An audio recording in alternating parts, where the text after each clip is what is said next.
Welcome back to Wanderlust Revealed. This video is number 16 in our series, The 25 Best Coastal Towns. What if I told you there's a city right here in the United States that's older than the Pilgrims? A city where the streets feel more like old world Spain than sunny Florida. This is St. Augustine. And it doesn't look like a European city by accident. We're about to uncover the historical secrets and the powerful visionaries who intentionally designed this American treasure to feel a world away. If you're a history buff, St. Augustine is one city you have to put on your Sunshine State bucket list. It's the oldest continuously occupied European established settlement in the continental United States, and its story is written in stone. We're going to peel back over 450 years of history to show you exactly how three distinct cultures, Spanish, British, and American, all had a hand in forging a city that looks like nothing else in the country. This isn't just a story about buildings, it's about ambition, conflict, and the enduring power of a single idea. So, which layer of history left the biggest mark? Let's find out. To get why St. Augustine has a European soul, you have to go back to the very beginning. Forget Jamestown or Plymouth Rock. St. Augustine was founded by Spanish Admiral Pedro Menendez de Avilés in 1565, a full 42 years before the English settled Jamestown. This wasn't just some random outpost, it was a strategic military base designed to protect Spain's treasure fleets sailing along the Florida coast. But the Spanish didn't just build a fort and call it a day. They brought a plan.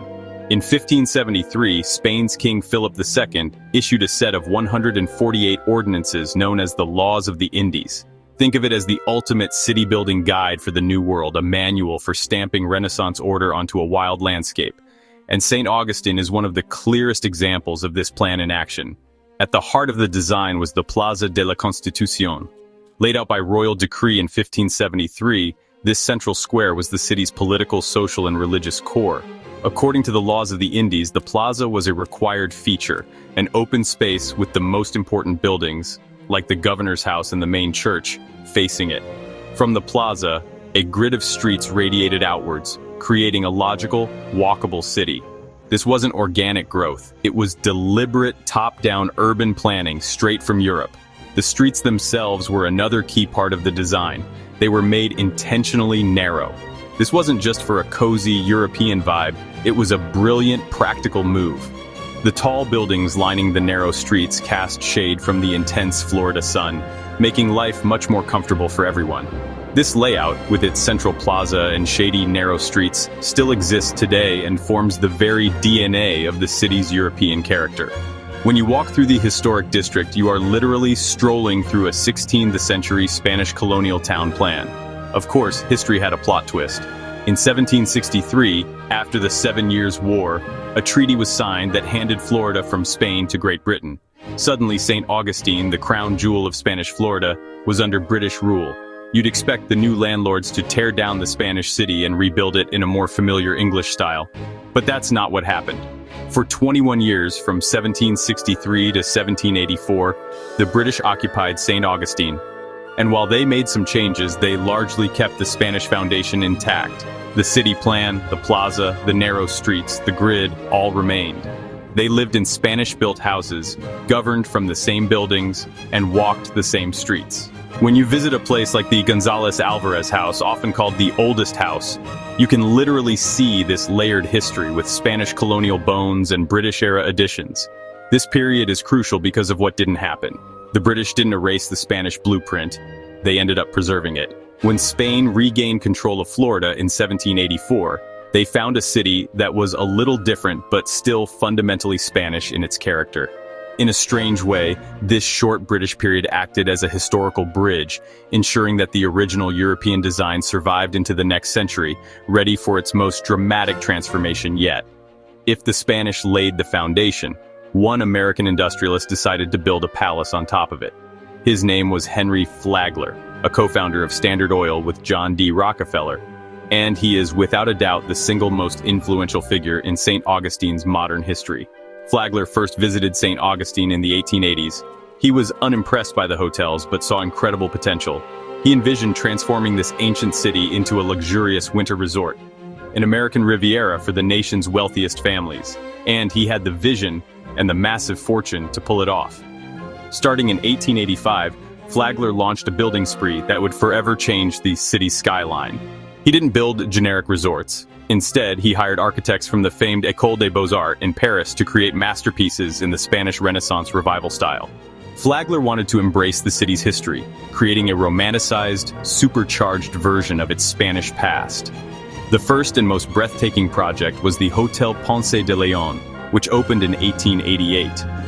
Now home to Flagler College, the building is a stunning piece of Gilded Age fantasy. With grand arches, intricate terracotta details, and incredible murals, it was designed to evoke the great palaces of Spain. It was a technological marvel, too, one of the first major buildings in the country wired for electricity from day one, courtesy of Flagler's friendship with Thomas Edison.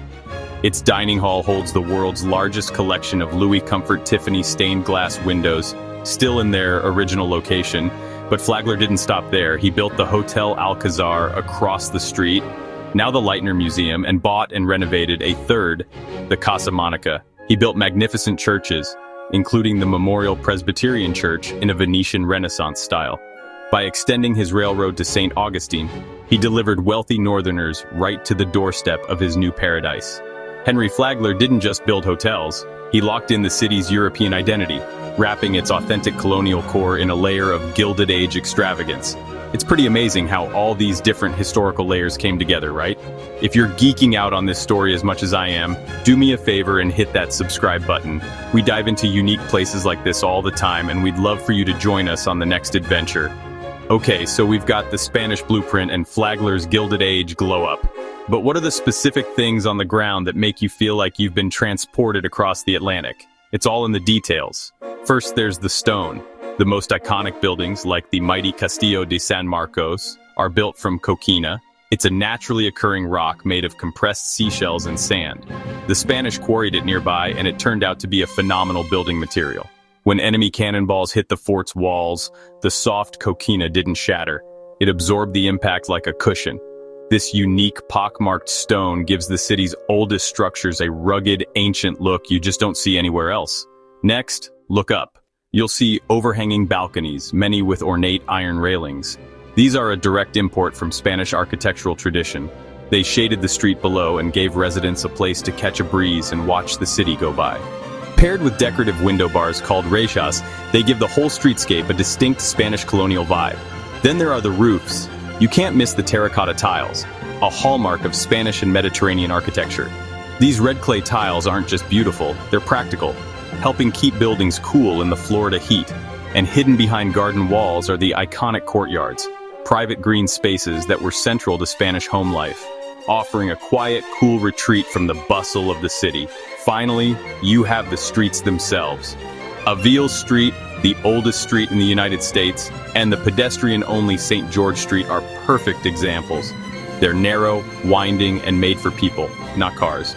Walking down these streets, surrounded by coquina walls, terracotta roofs, and charming balconies, feels like stepping into a village in Andalusia, Spain. It's this total package of authentic colonial features and Gilded Age romanticism that creates a completely immersive experience. You don't just see the European influence, you feel it with every step. So why does St. Augustine look like a European city? Because it was built to. It's no accident, but the result of deliberate choices made across centuries. It started with a 16th century Spanish blueprint, a rigid, orderly plan from the old world that laid down the city's bones. That foundation was unintentionally protected by a brief British occupation that chose to adapt rather than demolish. And finally, it was crowned by the Gilded Age vision of Henry Flagler, who took the city's real Spanish heritage and amplified it into a romantic, world-class destination.